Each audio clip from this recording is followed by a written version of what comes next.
ডাকাত বলেন, সন্ত্রাসী বলেন, যে একজন মানুষকে মারতে পারে সেনাবাহিনীর হাতে বলে, তাহলে বুঝে মানুষ কত ডেঞ্জারাস সন্ত্রাসী।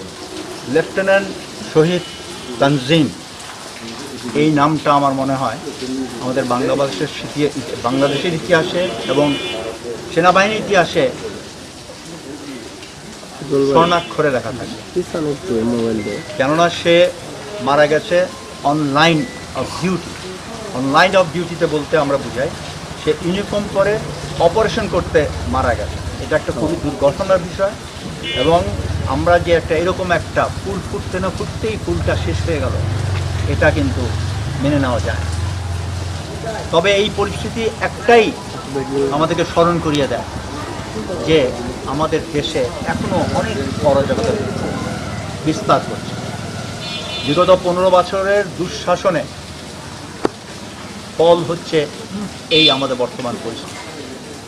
এই ডাকাত আকারে কিংবা সন্ত্রাসী আকারে দেশকে যারা অস্থিতিশীল করছে, তাদের বিরুদ্ধে আমাদের সবাইকে ধর্ম, বর্ণ সব কিছু ভেদাভেদ, পার্টি পলিটিক্স সব কিছু ভেদাভেদ পিছনে রেখে আমাদের একত্রভাবে কাজ করতে হবে। আমাদের এই অন্তর্বর্তীকালীন যে সরকার দ্বিতীয় বিপ্লব, দ্বিতীয় স্বাধীনতা করে এসছে, একে কোনো মতে ফেল করা যায় এবং এখানে আমাদের সবাইকে সহযোগিতা করতে হবে যাতে আমরা চিরতরে যে বাংলাদেশে যাতে আর কোনো সময় ফ্যাসিবাদী সরকার না হতে পারে সেই চেষ্টা করতে হবে।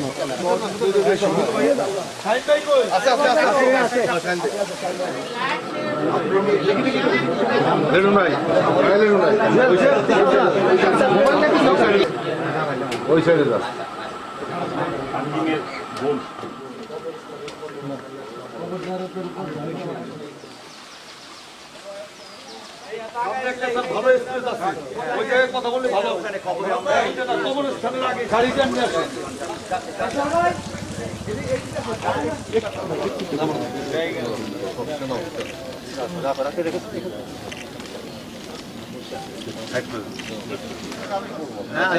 আগে আপনারা ইয়ে আলহামদুলিল্লাহ